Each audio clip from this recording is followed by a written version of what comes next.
Ilustríssimos senhores e senhoras, caríssimos internautas conectados através da TV sei.com, queridos amigos, é com alegria que partilhamos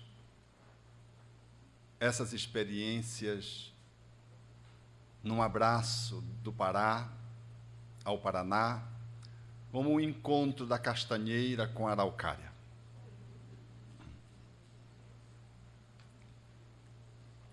Que efeito teria para a sociedade se houvesse a abolição do casamento? Foi a proposição de Allan Kardec, na questão 696 de O Livro dos Espíritos, demarcando a posição do Espiritismo na abordagem dessa temática fundamental.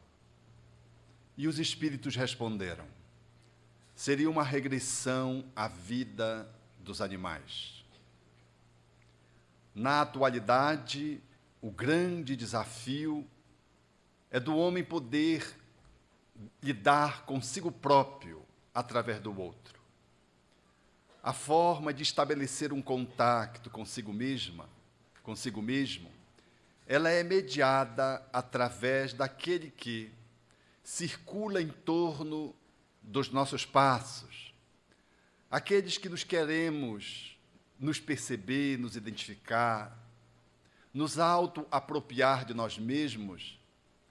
Necessitamos de, na convivência, a reflexão mediante espelho, espelhamento, daqueles que circulam nos diversos grupos sociais, na convivência mais ou menos estreita conosco. Cada um representa, por assim dizer, uma possibilidade de você se ver. Cada pessoa com que você convive fala de você, acerca de você mesmo. E, notadamente, a família é uma sala de espelhos. E, fundamentalmente, a esposa, o esposo, é aquele espelho com maior fidelidade, porque traça em relação a você uma convivência de intimidade psicofísica dentro de um espaço, de um enquadramento dentro do lar, que caracteriza o relacionamento conjugal numa perspectiva bem específica e que dá a esse relacionamento um tom desafiante. Porque se é difícil conviver com um companheiro no trabalho e ver-se através dele, se é igualmente desafiador se relacionar em casa e perceber-se através dos outros membros da família, na nossa constelação familiar, na nossa família nuclear ou na família construída, o que não dizer de você olhar-se face a face, através do parceiro ou da parceira que te desafia ao autoencontro. É tão difícil que surge aqui e acolá determinadas disposições para tentar erradicar o casamento da terra. Há quem diga até mesmo que é uma instituição falida, pelo que muitas pessoas, movidas mais pelo medo do que propriamente pela reflexão, acolhem essas informações e se alinham com um grupo de pessoas que afirmam: casamento, enfim, não é papo para mim, na linguagem da música popular. No entanto, curiosamente, o ser humano ele é dotado de uma necessidade de auto-amar-se, de auto-perceber-se, de auto-encontrar-se, que lhe fomenta a possibilidade de um encontro com o outro num regime de maior intimidade. E a esposa ou o esposo define, portanto, essa via de acesso que surge como desejo. Logo, nós nos encontramos numa sociedade entre o medo de se relacionar e o desejo de se encontrar. Há uma carência que mobiliza as pessoas uma ao encontro das outras, como há um extraordinário medo que congela as pessoas num regime de solidão solitária. É, portanto, essa ambivalência em que as pessoas se movimentam sejam nas relações afetivas de namoramento, quando elas ficam, antes mesmo do namoro, aonde elas rolam ou dá rolo, na medida em que elas vão se encontrando e não conseguem segurar uma relação passageira de ficantes ou às vezes insignificantes, elas sentem a necessidade de algo mais e saem das ficadas desproporcionais ou descartáveis para o rolo, e para o rolo para o namoro, do namoro para uma perspectiva de conjugalidade. O desejo como que impulsiona a pessoa ao tempo em que, ao mesmo tempo, ela puxa o freio de mão na tentativa de obstar os seus próprios passos. Mas está definido que a alma precisa crescer, e ainda que ela tente não tratar o casamento como algo que deve fazer parte da sua estrutura de vida, ela faz esse movimento meio desengonçado, meio em marcha mas ela vai aos poucos se aproximando do outro ou da outra, e ainda que não configure a relação de natureza conjugal e não celebre essa vinculação, ela se estabelece por força das coisas. Aliás, esse é um problema que nós enfrentamos na sociedade, a ausência das fases que deveriam definir as relações. Há um medo tal de se relacionar que a gente só nega um relacionamento mais íntimo e vai ficando, coabitando, convivendo, e nesse esquema as pessoas ficam 2, 3 anos no mesmo espaço, e quando se lhe pergunta, mas o que é o relacionamento de vocês? Nunca eles coincidem na abordagem. Um diz, estamos juntos. O outro diz, estamos casados. O outro se assusta quando ouve essa palavra, porque é uma palavra assustadora. E há quem argumente, às vezes de forma mais eloquente, estamos tentando. E outros, de uma forma mais fugaz, tangenciando o casamento, diz, estamos tentando. Várias cognominações surgem na tentativa de definir o que é aquilo. Na minha experiência, cuidando de casais ou de pessoas que vivem um acasalamento, há muita controvérsia nesse movimento de poder estabelecer as fases de uma relação, o que seria muito saudável, porque define psicologicamente o que é o nosso relacionamento. O casamento, ele precisa, do ponto de vista emocional, que você assuma com o outro que o relacionamento tem esse nível. Não espere a justiça declarar que é uma união estável quando alguém quer abandonar a relação, dizendo, não tenho nada com você. E depois de estar 5 anos com a outra pessoa, e a outra pessoa agencia os parâmetros, as instâncias judiciais, e às vezes até policiais, na tentativa de segurar o outro ou de ser indenizado por crime de lesa fraternidade. Assim, as relações, elas vão se desdobrando e trazendo muita conturbação na atualidade, porque nós temos muito medo de nos relacionar. Mas essa relação de conjugalidade, ela é muito instigante e ela necessita mesmo que possamos, para ter maior segurança, definir o que é o nosso relacionamento. E assim, fazendo uma celebração de natureza psicológica, formalizando o encontro, agenciando o cartório, se for o caso, para legalizar a relação, nós precisamos fazer alguma coisa que defina para o casal e que, de alguma forma, seja testemunhada pela sociedade de que nós estamos acasalados e de que nós estamos num casamento, mesmo que não lhe dê o nome desse, mesmo que não se lhe consagre com essa palavra, mas é o casamento. Assim, em fazendo, teríamos menos problemas, menos insegurança, porque às vezes nós não sabemos o quanto o outro está na relação. E aí, a insegurança de parte a parte podem surgir e a tentativa de segurar o outro corre o risco de sufocar o parceiro ou a parceira, gerando então um conflito que muitas vezes deságua no distanciamento, porque ainda não foi formalizado. As pessoas se sentem menos obrigadas ou menos responsáveis a poder fazer o enfrentamento de conflitos de duas pessoas que coabitam, e que é muito natural. Ora, se só você com você mesmo já é difícil olhar-se no espelho, imagine olhar-se junto ao outro, ou pelos olhos do outro, ou pelo espelho que é o outro. Casar é muito difícil, dizia-me um amigo no avião, numa viagem de Belém para Manaus. a 10 mil metros da terra, perto do céu. Ele dizia, Alberto, não casa, porque até a minha liberdade eu perdi agora.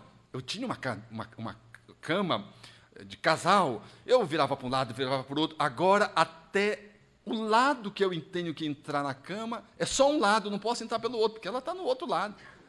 Ele estava tão decepcionado, tão estático face àquela realidade nova, que ele estava demovendo qualquer pessoa que se lhe aproximasse da possibilidade de casar. Mas é muito interessante, porque temos a necessidade de fazermos esse movimento, formalizado ou não, de acasalamento. E se legitimamos essa relação, e se formalizamos psicologicamente para que nós possamos funcionar de uma forma mais adequada e melhor adaptada, o relacionamento, então, traz a pujança dos elementos que suscitam o processo evolutivo do par. Porque o casamento é uma viagem na qual ambos os parceiros devem entretecer uma relação de comunhão sem aprisionamento. Como diria Khalil Gibran, amai-vos um ao outro, mas não façais do vosso amor um cativeiro. Que haja entre as praias das vossas almas a água da amorosidade.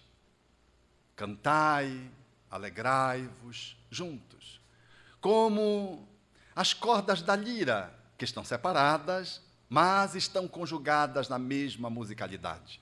Estais juntos, mas não juntos demais, porque os pilares de um templo erguem-se separadamente. E o carvalho, ele não cresce à sombra do cipreste. O casal, numa relação de interação, precisa definir o seu espaço de movimentação. Um bom casamento é uma relação eu, hífen, tu. Nós não podemos, de modo algum, desconsiderar que são duas personalidades, dois mundos que não devem se anular, nem perder a sua própria caracterização dos indivíduos que participam da dupla de interação, sob pena do casamento se transformar numa amálgama, numa mistura, o que não é nada saudável. Um bom casamento é aquele no qual o parceiro percebe a sua posição de individualidade e consegue respeitar o espaço do outro, como uma outra pessoa, um outro mundo, na fala do Espírito Emmanuel, que se movimenta. E o movimento da interação se estabelece pela construção da amorosidade numa dinâmica de união, na qual há um respeito pela individualidade de cada membro da relação. Cada um é um. Quando ele se vincula ao outro, eles não se transformam num nós amalgamado. Eles se transformam numa relação eu-tu, no qual há respeito. Quando alguém se deixa engolir pelo outro, a relação corre riscos. Porque duas forças regulam a relação de duas pessoas que se amam. Uma força que projeta a pessoa na direção da outra, e uma outra que projeta a pessoa em relação a ela própria. Essas duas forças precisam estar equilibradas. A força que projeta a pessoa em relação à outra é a força de união. A necessidade do processo de acasalamento, de solidarização, de junção, de parceria, de encaixe, de intimidade. Se essa relação e essa força, ela for muito poderosa e anular a força do indivíduo que a si mesmo se nutre, nós corremos o risco de perdermos a nossa caracterização pessoal e sermos engolidos um pelo outro, ou engolirmos o outro, e o outro se descaracteriza como uma pessoa. Mas se eu apenas invisto na força de autoatendimento, de autoamor, em detrimento da força de união, eu corro o risco de viver um individualismo na relação, de me apropriar de tal modo de mim mesmo em detrimento do outro, que eu, pela força de autoatendimento, eu corro o risco de me distanciar e de me separar do parceiro ou da parceira, porque estou atendendo às minhas demandas pessoais em detrimento da demanda coletiva do casal. Mas se eu atendo a demanda do casal em detrimento da minha individual, eu corro risco também de me despersonalizar na relação. Então, essa é uma interação que requer um equilibramento. Eu preciso amar-me sem que seja um culto ao egoísmo. E eu preciso amar o outro sem tomar o outro como posse, sem engolir o outro, sem me deixar engolir pelo outro. É necessário, portanto, que eu ame o outro como reflexo do amor a mim mesmo. Se eu me amar-me demasiadamente em detrimento do outro, isso já não será mais amor. Será um movimento de individualismo, de personalismo e de quebra da relação. E se eu achar que eu amo mais o outro do que a mim mesmo, eu estou num processo de autoanulação, negação de mim mesmo, e estou correndo amplos riscos, porque eu não estou cuidando de mim próprio. E faço esse movimento de entrega ao outro de uma forma irracional e perco, portanto, a capacidade de autonutrição. Eu não posso amar ninguém mais do que a mim mesmo. É dialético, eu amo você na medida que me amo. A relação que eu estabeleço com você, ela traduz a relação que eu estabeleço comigo. E há que ter essas duas forças bem equilibradas. O amor por mim, eu projeto na relação com você, e eles, então, se compõem numa dinâmica conjugal, na qual eu sou eu, tu és tu, e nós somos juntos, unidos, mas não amalgamados. Estamos conectados, mas não fundidos. E eu sou eu e tu és tu, sem que haja um desprestígio um pelo outro e sem que haja uma depreciação dessa interação. Parece um jogo de palavras, mas não é. O casamento, ele desafia-nos em 3 modalidades específicas desse modelo de união. É uma relação de dependência. Quando eu vou abrindo mão de mim para ser um penderucalho do outro, o outro me arrasta. Essa é uma relação que pode existir e duradouramente ter uma vida inteira. No entanto, pode acontecer que a pessoa que está sendo arrastada, não se vendo na relação, ela reaja e queira a sua independência, porque ela está refém, ela está aprisionada pelo outro. Mas pode acontecer também que o outro se canse de arrastar o outro e pode dizer, não, você precisa caminhar com as suas próprias pernas. É como se um carregasse o outro. Isso não é bom nem para quem carrega, nem para quem é carregado. Essa relação é uma relação de dependência. Se é verdade que ela pode durar a vida inteira, na esquina seguinte ela pode se romper se um dos dois se cansarem, surgindo o conflito. Mas há um outro modelo de interação que é mais frequente na sociedade atual. É o modelo luta e fuga. É um modelo competitivo. Eu e você nos colocamos um diante do outro e eu quero me colocar de tal modo ao ponto de me impor a você como sendo alguém mais especial, maior, e para tentar cobrir a minha insegurança, a minha baixa autoestima, eu avanço para tentar me sobrepor a você, mas você reage. Porque você não se entrega, você não quer ser um apêndice de mim mesmo, você então assume uma posição de ataque. Se não dá, você recua fugindo, mas depois você me ataca numa outra área. Eu vou para a matemática financeira da família, eu vou firme em cima dela, mas ela depois vem pela culinária em cima dele. E dá o troco, mostrando que na culinária ela tem muito mais competência do que ele. E ele já tinha mostrado que na matemática financeira ele tinha maior volume de experiência do que ela. E assim vão. O casal luta e fuga. É uma relação muito desgastante, porque eles mobilizam muita energia, um para tentar sobrepujar o outro. É bem a metáfora do ping-pong, no qual eu dou uma bola difícil para você responder na rede, ou botar bem alta para que eu largue uma cortada e faça o ponto. E quando eu faço o ponto, ponto para mim. É uma relação de disputa, e por isso é uma relação frágil, com muita briga, com muita desavença, e às vezes o casal não consegue sustentar, porque aquele que está perdendo, não quer perder, sai da relação. Ou perde a admiração, aquele que está ganhando, perde a admiração pelo outro. Achava que a outra pessoa era até mais do que ela se apresentava, mas como ela está vendo que ela se sobrepõe, perde a admiração pela outra pessoa e, às vezes, fragiliza-se o aspecto da união. Essa relação de ping-pong caracteriza o relacionamento luta e fuga, que é uma outra forma do casal funcionar. Mas há uma terceira forma mais rica, de pessoas mais maduras, quando as pessoas se dão conta de que elas estão acasaladas, de que o relacionamento é conjugal e não conjugal, um mordendo o outro. E elas então se dispõem a manter um relacionamento interativo. Esse modelo de casamento é um modelo de união e abertura. Um e outro abrem-se para a relação num aspecto cooperativo, numa interação criativa, numa perspectiva de solidarização. Fazem da relação uma relação de intimidade, de cumplicidade, uma relação rica, como a do frescobol, que alguém dá uma bola ruim, o outro se esforça para que a bola não caia, porque se a bola cai, a dupla perde. No casamento não há vencedores. Se alguém vence, o casamento perdeu. Quando a dinâmica da união, da abertura se estabelece no casal, um tenta compensar a fragilidade do outro. Um não está para apontar a deficiência do outro e marcar ponto. Um está para se dispor a acolher a fragilidade do outro.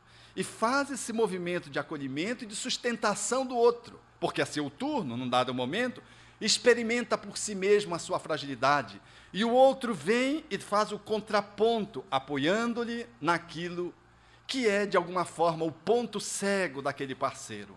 Esse movimento de um estar compensando o outro, na riqueza da união, na abertura da amorosidade, faz desse casamento um casamento de tal modo enriquecedor que dificilmente ele consegue fragilizar-se face à aproximação de uma terceira pessoa. Porque as triangulações amorosas, habitualmente, elas surgem quando o casamento se fragiliza, quando os parceiros não dão conta de alimentar bem o relacionamento, quando este ou aquele se encontra numa posição desfavorável em relação ao outro que te podia, que assume uma posição de vitória sobre o outro. Nesse momento, carências, perda de admirações, fragilizações internas se estabelecem junto com as decepções e frustrações e vulnerabilizam um dos parceiros ou ambos para que uma terceira ou quarta pessoa, porque às vezes ao mesmo tempo surgem duas pessoas ameaçando a estabilidade do relacionamento conjugal. Um bom casamento que se vincule na união, na abertura, nessa interação modelo frescobol, ele acolhe de que duas pessoas que se unem são duas pessoas que têm uma performance peculiar, individual, que precisa ser respeitada. De que um bom casamento não são duas pessoas iguais, porque imagine dois autoritários. Como se diz, dois bicudos não se beijam, dois barrigudos não se abraçam. Duas pessoas muito iguais, elas atritam muito. Então a gente costuma dizer, não é porque fulano vai dar certo, porque ele é muito igual com o outro. Olha, se vai uma pessoa mole, quase morrendo, quase não fala, a outra é calada, parece um monge que nem abre a boca ali, aquele casamento ele não vai nem começar, porque os dois são quase parando. Mas alguém diz assim, não, o casamento bom é quando as pessoas são diferentes. Esse casamento, que se tipifica pela dessemelhança, ele é saudável, porque ele propõe, portanto, que duas pessoas diferentes, elas se encaixam. Talvez sim, talvez não. Porque na realidade da vivência habitual, nós observamos que o fato de ser diferente não assegura nenhuma estabilidade na relação e nem significa que é bom para o relacionamento, a depender, naturalmente, de como cada um trabalha a diferença. Porque, por exemplo, se o parceiro vai ao shopping com a esposa, é natural que ele faça o seu circuito pessoal. Se ele é um homem, habitualmente desse estilo mais da masculinidade, ele é mais viril e apresenta, na sua perspectiva de funcionamento, a praticidade e a objetividade. E se ele vai no Natal fazer as compras para a família, em meia hora ele resolve a encrenca. Ele entra numa loja e sai arrasando. Ela passa um dia e volta no dia seguinte, porque não deu conta de fazer a percepção mais adequada para poder fazer a escolha mais adequada. Até porque ele vai comprando tudo que aparece mesmo e que ele acha que é a cara do fulano, ele já vai para... Ele não pergunta. Ele otimiza o tempo e o dinheiro, porque tempo é dinheiro, e ele compra logo, porque já está economizando no tempo que ele não está perdendo dentro do shopping. Ela não. Ela vai o primeiro dia só para olhar. O segundo dia, ela vai para comprar algumas coisas. No terceiro dia ela vai, no quarto ela ainda vai trocar, porque ela viu que não deu o número, que não... Esse movimento tem um design diferente. Se lá no dia 26 ou 27 eles forem trocar uma peça de roupa, você já sabe qual é o circuito que o homem faz. A porta do shopping aqui, a loja é ali. O menor espaço entre dois pontos é uma reta. Ele sai na reta e vai ali na loja. E se a esposa for com ele e compraram o ingrediente na mesma loja e ela precisa trocar, ela olha para a loja e sai por aqui. Porque ela tem um perfil diferente. Ela vai circulando nos corredores, vai para o último andar, depois ela vem para o térreo. Ele diz, onde é que você vai? Ela diz, não, eu vou dar uma olhadinha. Essa palavra olhadinha, ela é altamente agressiva para um homem com dificuldades financeiras, na conjugalidade, com um tempo exíguo e com a praticidade bem posta. Ele diz, mas meu bem, a loja é ali, meu, você não está enxergando ali, ali. Ela diz, eu estou, meu bem, eu não sou cega. Mas você não tem a menor sensibilidade. Eu vou só dar uma olhadinha ali. Ali é o dedo para cima, é todos os andares do shopping. E ela vai fazendo um circuito em espiral. Quem é que tem razão? É ele que sabe muito bem que a menor distância entre dois pontos é uma reta, porque ele não pode saltar, porque senão ele daria um salto quântico e ia logo para lá. Ou a mulher que dá uma espiral interminável, vai para o infinito. Então, se eles são diferentes e você acha que vai dar tudo certo, é bem provável que no shopping tenha uma grande encrenca nesse dia. E pode ser o começo da separação. A diferença não ajuda, dependendo da forma como o casal maneja a diferença. Porque se ele é senestésico, por exemplo, gosta de uma alimentação rica, poderosa, uma maniçoba de Belém do Pará ou um pato no tucupi, que é uma alimentação extraordinariamente abundante, rica, porque é indígena, pode-se dizer quase natural. Não é natural a maniçoba, porque leva tudo que leva uma feijoada. Mas como tem a maniva moída e cozida, a gente podia dizer, é natural, é verde, porque a cor dela é verde, é uma cor linda. Ninguém olha a maniçoba e fica indiferente. Normalmente, ou vomita ou come, porque ela não deixa você na indiferença. Ele gosta da maniçoba, ele vai para o restaurante, ele não quer saber de colesterol, de triglicerídeo. E ele não quer saber de comer pouco, ele quer comer maniçoba. E ele não vai assim, à la carte, nem à la Kardec. Ele vai no self-service, ou paga por cabeça, e ele vai até o fim, de não poder quase levantar da mesa. Ele é espírita, não bebe, mas come. Mas ela não, ela é diferente, ela gosta dos temperos, gosta da estética da alimentação. Ela não vai a um restaurante onde todo mundo se faz fila, fica comendo, não, ela gosta de ver a movimentação dos garçons, tem um bailado. Se não tiver um maître, ela não gostou do restaurante. Não, tem que ter um maître, tem que ter aquele que coordena, que orquestra. E ela olha para o cardápio e diz, você está vendo que coisa bela, meu bem. Vai vendo a decoração, as florezinhas, como as coisas estão postas, o desenho da letra. E ele vai no preço, aqui logo no preço, para ver quanto é que vai custar aquela noite. Isso é o aniversário de casamento. Eles bem diferente. Ela quer que mandar diminuir a luz e colocar o som, um som que seja audível à distância, porque ela quer conversar com ele. Ele não quer saber de som, ele quer luz alta, para ele poder enxergar o tocinho, a orelha de porco, ele ali dentro do prato da maniçoba. A forma de servir o prato já vai criar encrenca, porque ela quer que o maître venha lhe servir, e o faça com uma extrema discrição, e apenas põe aquele bocadinho no qual ela vai mais apreciar do que degustar. Ele, se pudesse, botava a panela. Ia lá com o chefe, pegava a panela e botava no meio. Não sou eu que vou comer, porque não vou comer a panela, vou comer o que está dentro. Ele disse, oh, meu bem, você é um brutamonte, você não tem a menor sensibilidade.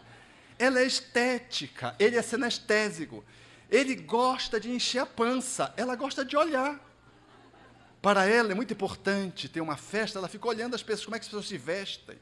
Então, quando uma pessoa vem e o esposo vem assim, vem frouxo, vem com as roupas bem assim soltas, bem confortáveis como ele gosta. Ele não gosta de nada prendendo, ele usa o sapato no número maior para não prender o pé. Ele vai assim. Ela olha e diz, meu bem, você está parecendo um saco. E ela está uma salsichinha dentro do vestido que aperta, aperta, aperta, com uma cinta por dentro, que ele teve que fechar. Oh, meu bem, por que você vai querer botar isso aqui? E ela tem o prazer de estar na festa e não sentar, porque não dá para sentar, não cabe sentar. Estilos diferentes. Um bom casal é aquele que articula bem as semelhanças e as diferenças. A amorosidade é o que centraliza, na fala de Allan Kardec em O Evangelho segundo o Espiritismo, a relação de acasalamento. O que regula um casamento, em nível material, é a união dos sexos, diz o codificador. E em nível moral, é a lei de amor que deve regular a vinculação de uma alma a outra. Se há amor, é possível, então, fazer esse sincronismo das diferenças ou das semelhanças. Porque se são semelhantes e não se amam, eles vão para a disputa. E estabelece-se aquilo que em psicoterapia e em visão sistêmica, e em comunicação entre casais, um fenômeno de adoecimento da relação chamado escalada simétrica. Um quer ser mais do que o outro porque é igual. São iguais, são semelhantes, eles disputam. E se eles são diferentes, cada um se entrincheira na sua verdade e cada um vai dizer que a sua forma de comer, que a sua forma de vestir, que a sua forma de ir no shopping é a melhor, em detrimento da do outro, que o outro, por sua vez, faz o mesmo tipo de argumentação. Eles não sabem articular as semelhanças e as diferenças. Mas se há amor, a relação de semelhança funciona com mútuo apoio. E a relação, os aspectos de diferença funcionam como troca recíproca. Um bom casal é que aprende um com o outro em regime de complementariedade naquilo que eles têm de diferente. E naquilo que eles têm de similaridade, eles se apoiam. Porque todo casal tem aspectos diferentes e tem aspectos semelhantes. Se são aspectos mais semelhantes, a gente diz que é um casal predominantemente similar. Se é um casal que apresenta maiores aspectos de diferença em relação à similitude, a gente diz que é um casal complementar. Mas todo casal tem aspectos que eles pensam, sentem e vivem igual e se comportam igual, e tem aspectos que eles comportam-se diferente, pensam diferente e sentem diferente. E isso não é ruim se há amor. Portanto, a vitória de uma relação não se dá porque é igual ou porque é diferente. A vitória se dá porque há amorosidade. Quando o casal nutre o amor um pelo outro, o relacionamento, ele vai crescendo nas similitudes e eles vão sendo trocados nos aspectos das diferenças. Mas, infelizmente, as pessoas não se dão conta de que a reunião de acasalamento, depois mesmo que se formaliza, depois dos ritos sociais, depois dos dispositivos legais, de que o casamento, ele deve embutir as mesmas qualidades da relação de namoro. É muito comum, quando eu pergunto, quanto tempo vocês têm de casado? O casal diz assim, nós temos 8 anos de casado e temos 4 de namoro. Eles separam namoro e casamento. E eu digo, e depois que casaram, não continuaram namorando? Fico assim. Porque é impressionante. Aquilo que representa o namoro, ele escasseia na relação conjugal. Os casais não se dão conta de que o conteúdo do namoro deveria acompanhar a relação de conjugalidade. São etapas distintas, sim, mas não são os conteúdos excludentes. O casal que não exerce o namoramento dentro da relação, ele está a caminho de um ressecamento da convivência. a aridez vai se estabelecendo. Logo, não basta que se lhe ofereça um buquê de flores no dia do casamento, no aniversário dela ou dele, no Natal, não é suficiente. Um casal que traz o namoro vitalizando, vivificando o casamento, é aquele que brinda a relação com atitudes de engrandecimento, de desejo, de romance, na cotidianidade. É melhor você receber uma flor despretensiosa num dia qualquer do que apenas receber uma abraçada de flores depois que você teve os arranca-rabos depois de um ano inteiro. É melhor você oferecer um mimo que seja pequeno do ponto de vista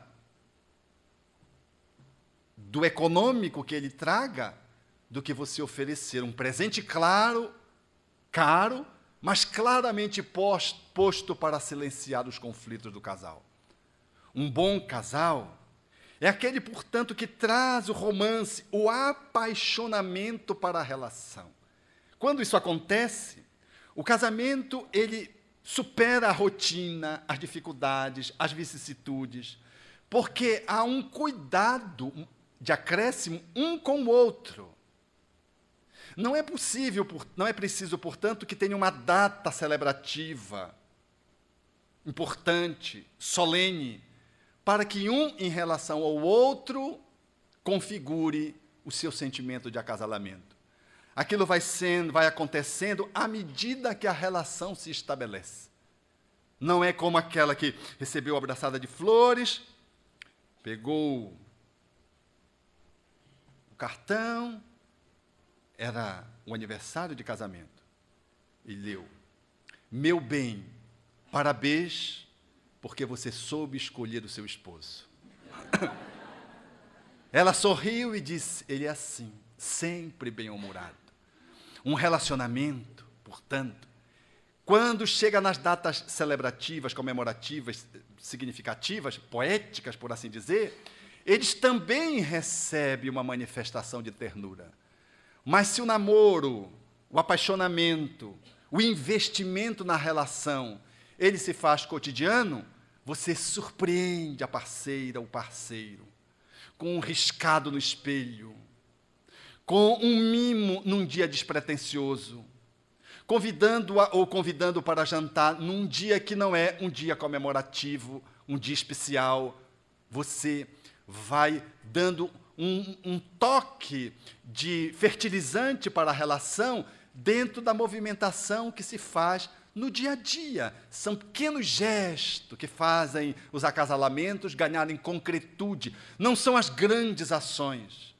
Logo, o casal que se preocupa um com o outro, respeitando as diferenças e também acolhendo as similitudes, eles fazem um investimento na amorosidade para salvaguardar a relação do tédio, que leva para a indiferença e que leva para a morte da relação. Contei alhures aqui de uma senhora do Sul que eu conheci numa empreitada turística na Europa. E eu percebia que ela estava sempre alegrinha, felizinha. E eu digo: o que acontece com essa senhora? Mesmo nos momentos de conflito, ela estava feliz. Aí, num dado momento, eu me aproximei dela e disse assim: qual é o motivo da alegria? Ela me olhou, eu disse: eu noto que a senhora está sempre alegre, mesmo nos momentos em que a turma está em conflito. Ela sorriu e disse: o casamento. Gente, casamento para mim, na minha experiência profissional, dá mau humor, dá preocupação, tensão, ansiedade, colite, coceira. Aí eu fiquei assim, não daria aquela alegria. Eu disse: fiquei assim meio decepcionado. Ela talvez tenha prestado atenção. Ela disse: ele morreu.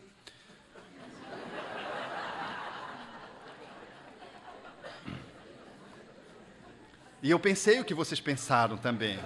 Eu fiquei alegre, achando que tinha acertado de novo na minha estatística. A minha amostragem, ela revelava isso. E quando eu fui, ela pegou e disse: e nós fomos um casal absolutamente feliz durante 30 anos. O senhor sabe que não havia um mês em que o meu esposo não me oferecesse flores. Então ele se foi E eu aprendi a honrar o nosso amor, vivendo o amor que eu aprendi com ele. Porque ninguém ama pelo outro, nós ajudamos o outro a despertar o amor que a pessoa deve desenvolver em si mesma. Aquela mulher, portanto, vivia não os movimentos lúgubres de uma viuvez, porque o parceiro amado se foi, mas ela vivia a alegria de ter aprendido a amar com um parceiro que se ausentou temporariamente. Porque se a pessoa vai ameaçar desencarnar, o parceiro ou a parceira, das duas, ou a gente quer morrer, porque a gente não sabe viver sem o outro, ou a gente fica feliz, porque, puxa, vai encerrar a minha expiação. O parceiro já vai, que Deus o leve, vai com Deus, como dizia Chico Xavier, vai com Deus. Então, é difícil, portanto, lidar com a relação de amorosidade na suavidade. Tanto mais quando ela ganha um longo curso, em que as celebrações das bodas falam de uma vitória de uma pessoa em relação a ela própria, lidando com o outro. Porque viver num relacionamento com o outro não é um processo de esgrima, é um processo de partilha e de cumplicidade no crescimento. Vi agora recentemente, há 1 mês e meio atrás, meu pai estava num processo de falência, em função de uma pneumonia, com 92 anos, estava numa UTI. E estava lá há 2 meses numa UTI. E quando chegou o início de setembro, a minha mãe levantou-se, se vestiu e disse, hoje eu vou à UTI. Ela não tinha ido ao hospital. Agenciou um dia antes com a médica para uma visitação especial, se vestiu quando ela estava se vestindo, caiu e quebrou um dedo. Machucou a mão, ficou bastante inchada, porque caiu, ela tem Parkinson. E quando todo mundo pensava que ela agora ia para o hospital, ela disse, não, eu quero ir sim para o hospital, mas para a UTI. Mas a senhora não está assim tão mal para ir para a UTI. Não, eu quero visitar o Abel. O Abel é o esposo da minha mãe. E aí ela foi para a UTI. Entrou, e ele estava lá com uma consciência intermitente, porque já num grau de dificuldade cerebral que ele apresentava, assinalando um Alzheimer pela própria idade, ele ganhava lucidez e às vezes perdia a lucidez. Quando a viu, depois de mais de 2 meses, saltitou na sua alma uma alegria diferenciada, muito embora o seu corpo estivesse imobilizado no leito. Ele ficou feliz. Ela se aproximou com gestos de ternura e ali fez uma movimentação. E disse, você sabe que dia é hoje? E ele disse, não, hoje nós estamos completando 60 anos de acasalamento. Ele ficou, assustado. Ela, depois eu escrevi essa passagem, dando uma dimensão de crônica, li para ela, disse, mamãe, vê se você conhece essa pessoa. E narrei toda a experiência, ela se levantou, fraturou, e foi no hospital. E quando eu concluí, ele disse, e aí? Ela disse, faltou o beijo. Eu não tinha citado o beijo, que ela deu um beijo nele. Eu achei fantástico no Evangelho no Lar, depois que li, para ver se tinha sido fiel. Faltou o beijo. Mas por que ela reivindicou o beijo? 60 anos de casamento. Porque quem ama efetivamente, numa perspectiva de engrandecimento do dia a dia, quem faz esse investimento profundo, não perde a possibilidade de saborear o encontro de almas. Os corpos já não podem mais serem vitalizados por uma energia que não dispõe. Os hormônios caíram. A sexualidade, portanto, está comprometida e a cópula é inviável. Não obstante, a comunhão exclusivamente psíquica, como diz o espírito André Luiz, favorece que aquelas almas continuem acasaladas. É um movimento de alma para alma e um beijo significa, naquela perspectiva, a conjugalidade. É uma sexualidade no refinamento do beijo. Para ela, aquilo significava a celebração de 60 anos de casamento. O casamento, quando tem, portanto, esse horizonte de investimento, ele vai suscitando que as pessoas possam viver ciclos vitais dentro da relação. Porque uma coisa é você se acasalar e ir para a lua de mel. E outra coisa é você estar 30 anos casados. Porque a jornada de convivência, ela vai desafiando a evolução um em relação ao outro.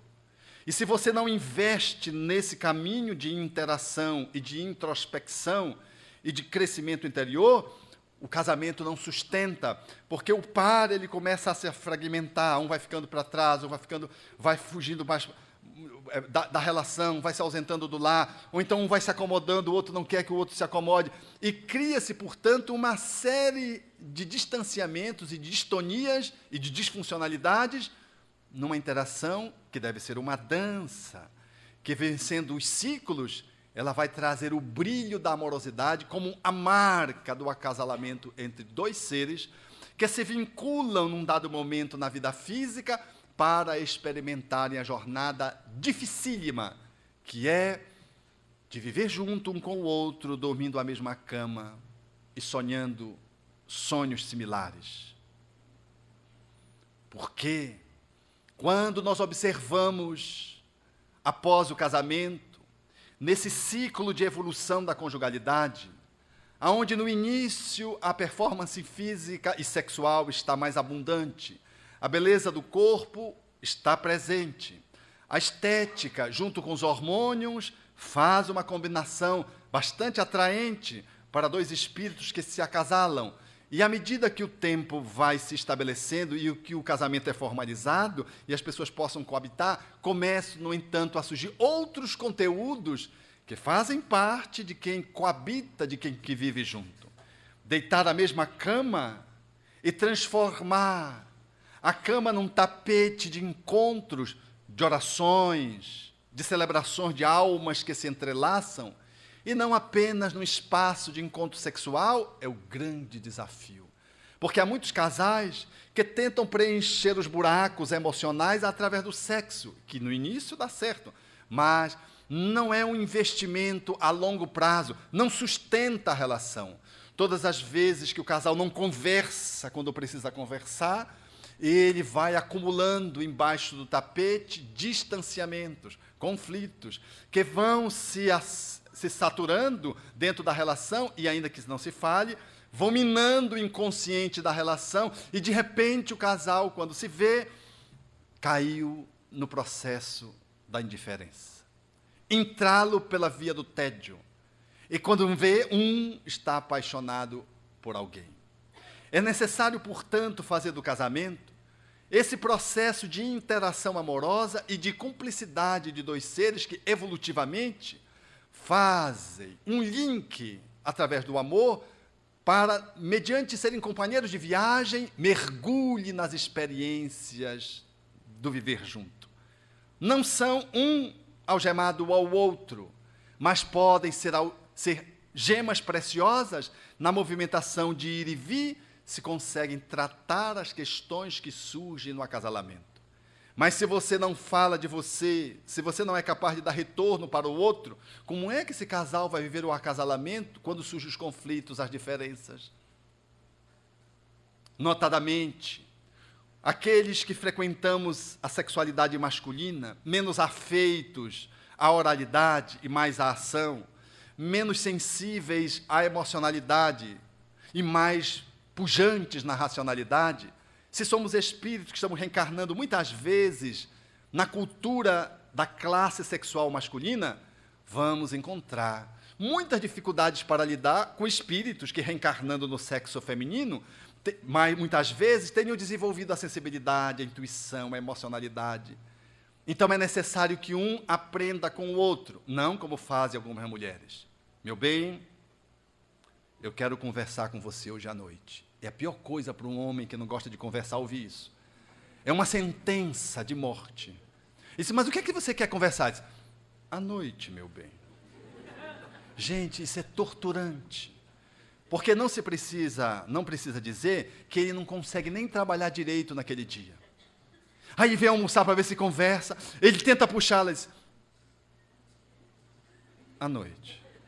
Gente, é horrível, porque o ar solene, reticencioso dela anuncia que é alguma coisa grave. O tempo escoa, ele chega 1 hora antes do trabalho, abrevia, pede licença médica para o chefe. Amanhã eu lhe trago um atestado, se for necessário. O chefe percebe que ele está muito ansioso, tenso, acha que alguma coisa, está alguém morrendo? É, ele mesmo vai morrer. Ele diz, não é ninguém morrendo, não.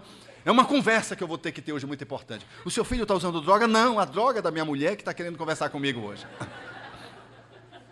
Ele chega 1 hora antes e ela chega 1 hora depois. Ele espera 2 horas. E quando ele está na cama, com seu pijama listrado, como um prisioneiro, esperando que ela entra, diz, calma, tenha calma. E quando ele fica aguardando, ela pega e diz, venha cá, e leva-o para a sala. Pior coisa, quando uma mulher quer conversar e machucar um homem, é levá-lo para a sala. Porque é uma conversa formal, não é uma conversa de intimidade. É bronca certa. E ele já vai trêmulo. E ela põe ele sentado, ele senta no sofá, assim, meio já desvalido, meio acabado. E ao invés dela sentar ao seu lado, porque no casamento nós somos ao lado, não somos uma confrontação, ela se senta exatamente no sofá da frente. E tem uma forma especial, psicologicamente, de se posicionar.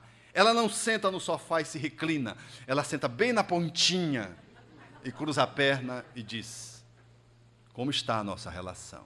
Gente, ele começa logo a passar mal. Meu bem, estou sentindo uma falta de ar. Se ele é espírita, eu acho que tem algum obsessor aqui.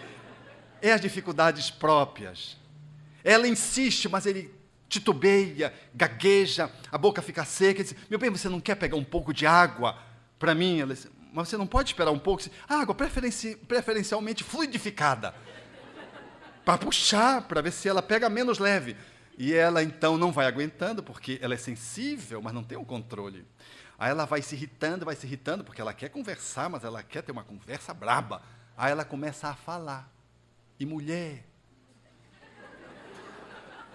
quando começa a conversar, não para. Ela vai esquadrinhando a relação, escaneando a relação, reduzindo-o a zero quase. E depois que ela faz todo aquele apanhado, aborrecida, porque também ela segurou durante um dia, ela se segurou ali na pontinha do sofá com a perna cruzada, olhando de cima para baixo assim para ele. Depois que ela não aguentou e soltou todos os cachorros, ela diz, e agora, o que é que você tem para dizer? Ele, melancolicamente, agora no meio das almofadas, diz, meu bem, você falou tudo. E é capaz ainda de pedir um passe no final, para ver se faz as pazes. Um bom casal é aquele que conversa todos os dias, e que dialoga, que abre espaços para o encontro. E se a esposa tem algum conhecimento mais específico na área do comportamento, coitado do homem. Eu vi meu irmão se queixando. Ah, mano, é muito difícil casar com psicóloga. Porque tocou o telefone, eu levantei e fui atender fora, porque estava com vontade de fazer um xixi amigo à noite. E aí, ao invés de ir para o banheiro, para que ela não acordasse, fui para o banheiro da minha filha. E quando eu estou lá fazendo xixi amigo e atendendo o telefone, ela entra. Tu não podes mais atender o telefone no nosso quarto, não? Tem que ser escondido. Ah, ele me disse. Aí eu irrompi, com raiva, disse, eu não queria acordar você. Ela, essa agressividade tem algum sentido. Não tinha jeito. E eu, contando aos amigos agora, quando estava chegando, vivi essa mesma experiência. Estava no centro espírita, na reunião doutrinária, mediúnica, e a minha esposa chegou, eu ia sair para atender um paciente, não ia ficar para a parte mediúnica, E ela disse, à noite eu quero conversar com você. Mas já era noite. Eu digo, está bem. Vesti logo meu pijama. E quando eu estou em casa, e estávamos deitados à cama, eu disse, meu bem, o que você queria falar comigo? Ela deu uma ênfase, que era alguma coisa importante, disse, você ainda me ama? Eu digo, como assim, meu amor? Claro que lhe amo. Ela disse, você não está pensando em se separar de mim? Eu olhei assim, achei aquilo estranho, disse, mas pelo que você está perguntando isso? Um espírito me disse. Porque casar com mulher sensível, psicóloga e médium, gente, você evolui rápido. Aí eu disse, meu bem, você tem que compreender que nós não temos que acreditar em todos os espíritos, porque nem todos os espíritos vêm de Deus. Mas você ainda me ama? Se você me fez essa pergunta pela 4ª vez nessa semana. Aí silenciou a conversa. Eu estava no laptop, e ela também lá no notebookzinho dela, e papá. No outro dia, no café da manhã, ela sorridente, disse assim, você então não está pensando em separar de mim, não é? Quase que eu dizia, incorpora, toma o médium. Eu disse, não fui convincente? Ai, casar com psicóloga, porque ela é psicóloga, casar com psicóloga, bem que o Edmundo tinha razão. E comecei a falar do Edmundo, meu irmão. Ela disse, pois é, mas o Edmundo reage, tu faz uma cara de paisagem que nem pisca. Aí eu brinquei, mas ela, isso não tão amável. E eu brinquei e disse, é porque eu adquiri autocontrole. Aí ela pegou e disse assim, digo, mas por quê? De onde você veio com essa história?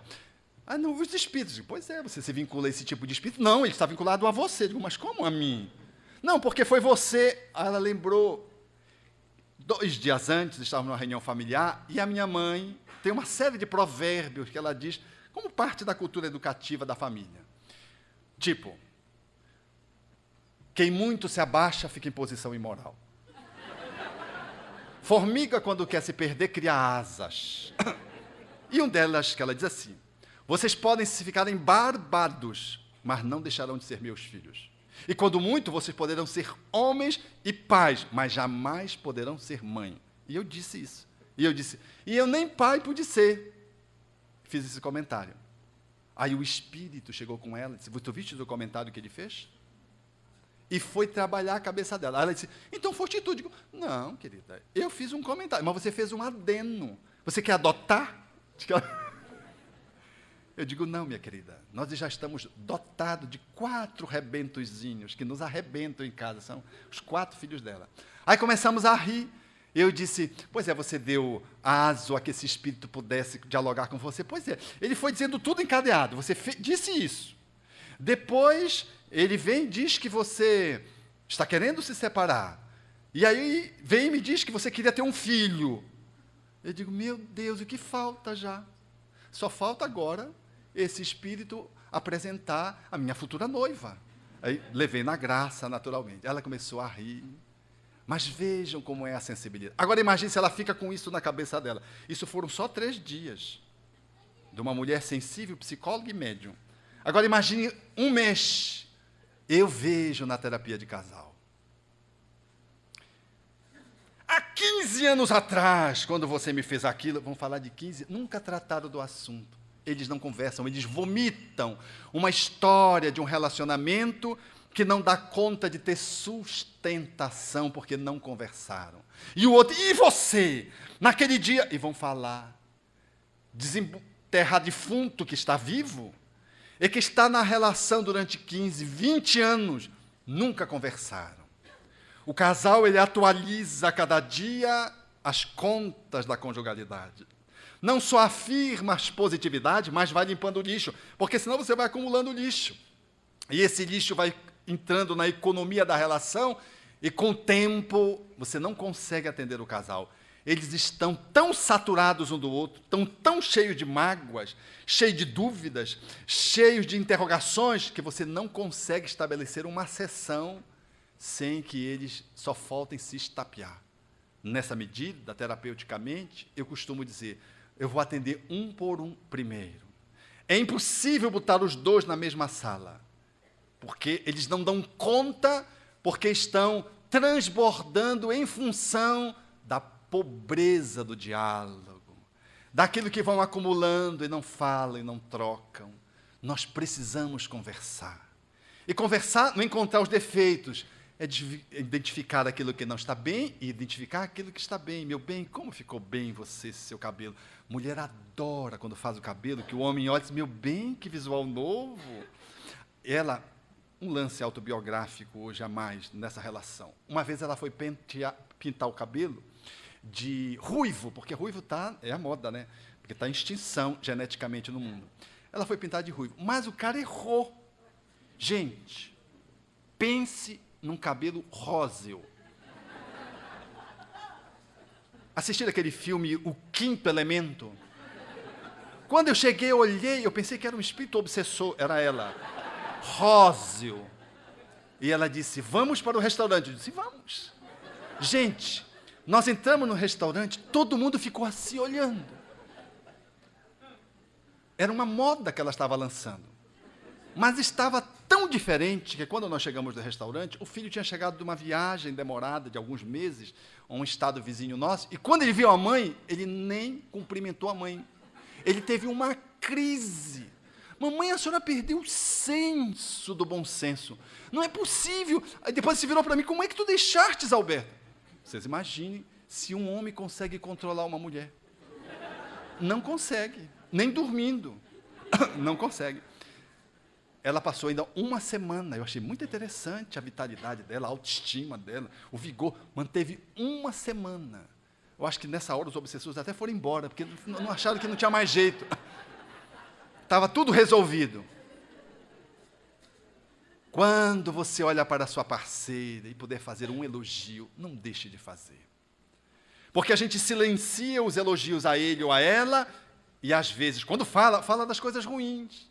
Então fica uma relação de desqualificação do outro e que reflui para a relação como uma atitude de desamor. Você até que quer ajudar, diz, meu bem, você está uns quilinhos acima. A gente diz quando os quilinhos estão acima, mas quando os quilinhos estão abaixo, você não pontua. Então fica como se fosse um mecanismo persecutório. Nós precisamos, ao lado de uma análise negativa, levantar uma positiva correspondente. Se o quilinho foi acima, você diz, mas os seus cabelos. Se os cabelos não estão bem, meu bem, esse cabelo está precisando de um retoque, quem sabe? Mas essa sandália está maravilhosa. Você faz o retoque, você faz o contraponto. Não poupe elogios ao parceiro e à parceira. Você está casado com alguém que é cúmplice com você. Não escasseie. Estabelecer gestos mínimos de reforço positivo. E também não poupe gestos de carinho. E também não poupe entender que, às vezes, a única forma que o outro tem de acarinhar você é materialmente, porque ele não sabe fazer de um outro jeito, ele não foi acarinhado, ele não sabe nem abraçar direito. Aí ele traz coisas. E a pessoa, mas eu não quero coisas, eu quero carinho. Mas isso é uma forma dele acarinhar você. Meu pai costumava nos acarinhar telefonando para saber se nós já tínhamos pago a luz. Já pagaram a luz? E nós nos irritávamos porque ele pegava no nosso pé. E o irmão nosso desencarnado, certa feita, disse-nos, vocês precisam ter mais tolerância com o velho. Porque quando ele telefona para saber se já pagaram a luz, isso é amor, é a forma de cuidado que ele tem. Mas ele não tem um outro jeito, então ele fica perseguindo vocês para saber se está tudo zerado, como um pai cuida de um filho. Bingo, era isso mesmo. Nós precisamos transformar o nosso relacionamento numa realidade que é aquilo que somos, mas nós não podemos nos desqualificar, depreciar um ao outro. Porque um casal que se ama, ele não espera que o outro esteja na cama com câncer, com remorso, estabelecer cuidados. Cuide do outro, mesmo quando o outro não está doente. Faça gestos de ternura, mesmo não sendo aniversário do outro. Faça pequenos movimentos que transformem a relação numa relação gostosa de se viver. Estabeleça um contato com o outro, diferenciado a cada dia. Não limite a sua expressão de amorosidade, dizendo, meu bem, você sabe que eu amo muito você, mesmo que ela pergunte 4 vezes numa semana, insista. Você já sabe que tem alguma interferência, tem alguma coisa que precisa ser dita, porque não é normal, se você diz que ama, ela pergunta 4 vezes na mesma semana, mas você me ama mesmo? Então alguma coisa está errada. Nós precisamos lançar um torpedo pelo telefone, dizendo: meu bem, lembrei de você neste momento. Meu bem, para ele, estou com saudade de você.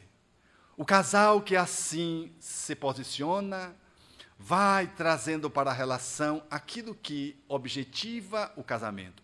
Um progresso na marcha da humanidade, como os espíritos disseram a Allan Kardec. O casal que assim faz, celebra o divino na relação. Porque não há nada que possa falar mais de Deus do que a relação de amor cultivada cotidianamente. Mas o casal que ora junto, que faz o evangelho no lar, que lê o evangelho à cama, que muitas vezes um apoia o outro nos momentos de maior necessidade espiritual, que faz, portanto, do acasalamento a dimensão do espiritual fazendo parte desse movimento de acasalamento, este casal, ele alicerça o seu padrão de proteção e fica mais investido e imunizado contra as investidas de fora, seja das entidades, seja de pessoas aventureiras, sejam de pessoas que são manipuladas por espíritos, seja de outras almas que nos reencontram do passado, ameaçando a estabilidade daqueles que estão vivendo um relacionamento conjugal sem muito cuidar um do outro. Que haja entre as almas um mar da amorosidade circulante entre as praias, sem que um possa amordaçar o outro. Que como 2 cordas da lira estão separadas, mas estão juntas na musicalidade. Como 2 eixos, pilares, que se erguem sustentando a beleza do templo da família. Como um carvalho portentoso, que precisa de espaço e dar espaço para que o cipreste possa se posicionar, a fim de que aquele casal bem casado nessa existência possam sair do corpo com este aprendizado, porque ninguém efetivamente é de ninguém e ninguém tem a posse do outro. Nós estamos conjugados, mas não somos um do outro. Não existe de modo algum essa perspectiva, conforme os espíritos disseram a Allan Kardec, da alma gêmea, você é a minha metade, até porque Deus não é econômico nesse nível. Ele nos cria inteiro, ele não cria metade para encontrar uma outra metade, que é uma metáfora da mitologia grega. Não existe almas gêmeas, existem almas líricas que se afinam, que formam casamentos grandiosos e que dão exemplo de como se deve viver o casamento, deixando que os filhos surjam e criando dentro do lar uma manifestação de beleza e encanto, fazendo com que os filhos façam o curso de acasalamento. Porque o curso de noivos para casar é apenas informação. O curso que a gente faz de casamento é vendo nossos pais, como é que eles se tratam, como é que eles se cuidam. Ele vendo ali, como eu vi outro dia, a amiga atendendo o telefone. Alô, meu bem? E ela me narrando a experiência. E ele diz: droga, o que é? Ela diz: oh, desculpe. Desligou, ligou de novo. Alô, meu bem? Fala, eu estou aqui, qual é o problema? Oh, desculpe, moço, é que está caindo errado. Desligou de novo. Ligou de novo para ele. Aí ele se controlou. O que é, minha querida? O que é que você quer? Ai, meu bem, que bom que você atendeu. Porque eu estava ligando, estava caindo num outro número, e era um homem bruto.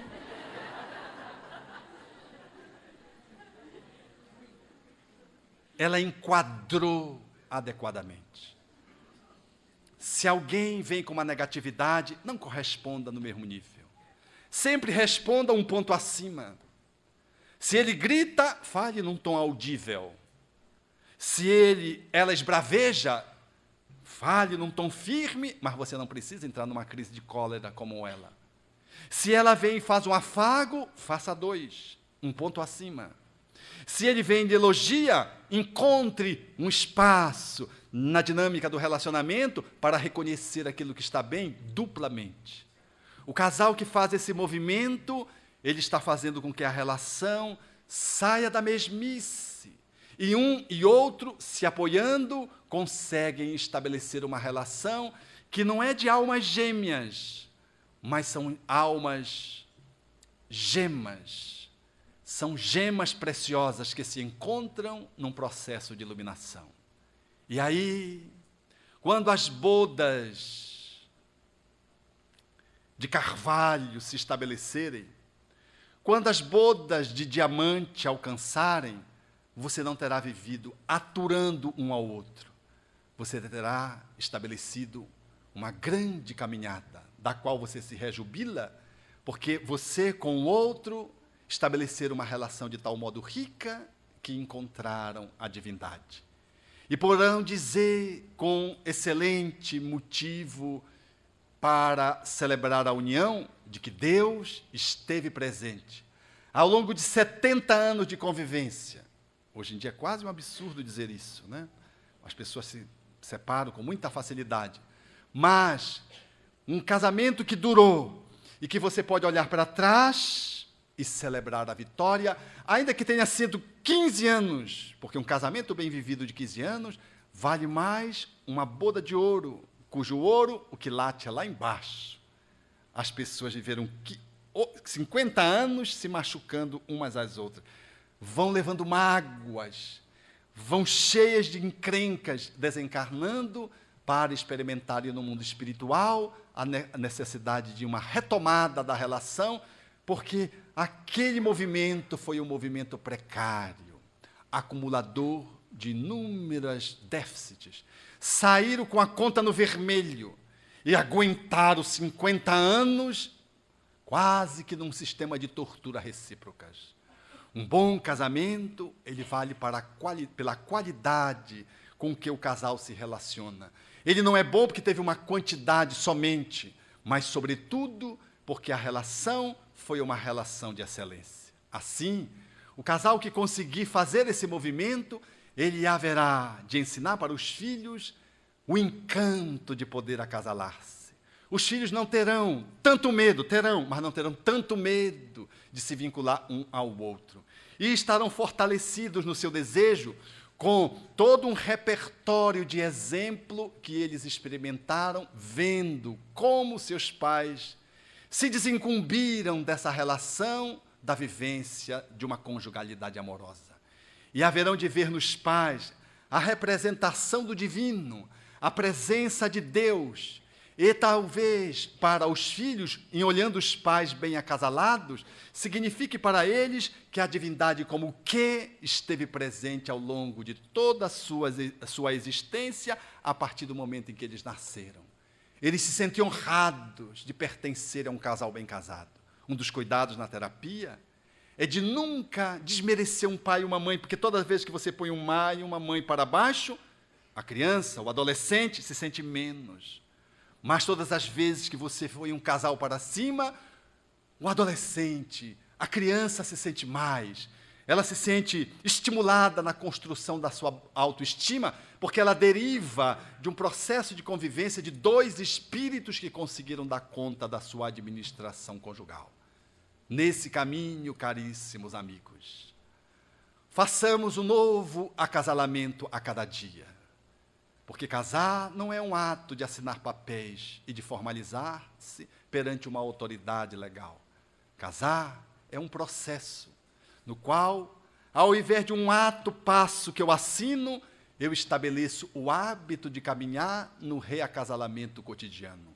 Casar-se dia após dia na proposição de Emmanuel, para que eu e você, cada vez mais juntos, possamos celebrar a divindade e possamos encontrar o Criador e poder dizer, diante da majestade divina, o quanto nós o amamos, o quanto Ele premiou nessa encarnação com essa pessoa que está ao nosso lado. Seja ela afim e com mais razão se ela for uma pessoa difícil. Ela é o seu personal trainer conjugal. que está lhe estimulando a avançar e a encontrar o divino. Se você tiver esse olhar, você dará um novo significado para a sua relação e não precisará procurar Deus em nenhum outro lugar, porque terá-lo encontrado no próprio encontro com a parceira e com a parceira. Por isso, é justo que nesses dias, onde se questiona o casamento, nós possamos entender que a ausência do divino faz com que materialisticamente as pessoas se movimentem como se fossem corpos, em encontros sexuais, e não em almas e encontros afetivos. E é por isso que a humanidade não só nega o casamento, mas procura o divino, como faz o poeta com precisão na sua fala encantadora, que fala da criação e nos suscita pensar e avaliar o quanto nós estamos alinhados com este ser magnânimo e bom, Criador dos mundos, Criador das nossas almas e Criador daquela que convive com você em regime de conjugalidade. Quem foi que fez o sol tão vivificador, e sua luz esplendente, cheia de fulgor, os trilhões de estrelas que cintilam nos céus, e as nuvens vaporosas como densos véus, a mecânica celeste, o arcano profundo, da eterna ciência que equilibra os mundos, os micro-organismos em desenvolvimento e os orbes gigantescos em deperecimento, o átomo e a nebulosa, a ameba e o serafim, e as origens das coisas que nunca terão fim. Quem foi que fez a virtude impoluta que não se modifica e a possante energia que a tudo vivifica? Quem foi que fez a chuva, o vento, o raio, o trovão? Fez a primavera, o outono, o inverno e o verão? O perfume das flores, os sons, a luz, o ar, os campos, as florestas, a terra, o céu e o mar? O infravermelho e o ultravioleta, e fez da lagarta surgir a bela borboleta, os clarões da luz do sol e o cantar do rouxinol. Quem foi que fez as feras bravas, a asa de um inseto, a beleza de um ninho, deu agilidade à incrível pulga saltitante e fez o passo lerdo, tardo do elefante? E o colibri, com nímia sutileza sugando o mel das flores, com tal delicadeza, o tatu escavando a cova em que se abriga, e a faina inesgotável da minúscula formiga, o inquieto macaco, o fogoso corcel e a abelha trabalhando na construção do mel. Quem foi que fez o golfinho, o tubarão, a baleia e fez a engenhosa aranha tecendo a sua teia? Um instinto de conservação como bússola infalível de orientação, guiando com acerto os irracionais sem nunca transgredirem as regras naturais. As maravilhas do reino mineral, o leito onde repousa o reino vegetal, os prodígios da animalidade, e um elo mais acima a nossa humanidade, e tantos outros reinos que nós desconhecemos, sistemas de mundo que nós nem nos apercebemos, os gênios tutelares, arcangelicais, imersos nos segredos dos planos siderais. Maravilha é esta, que eu não posso descrever com todo o dramatismo que eu pudesse ter. Artista ímpar e ilimitado. Me ponho de joelhos e contemplo abismado e pergunto a mim mesmo com estupefação: quem criou tudo isso e fez a criação? Com devoção. Quem dá sem perder nada e paga sem dever, e a tudo movimenta sem nunca se mover. Formando e transformando, criando e dirigindo, governando e agindo, quem tem tanto poder? Pergunto a outras vozes, quem me podeis dizer? Eu vos peço, queridos irmãos meus, e as vozes me respondem: foi Deus, foi Deus, foi Deus. Obrigado.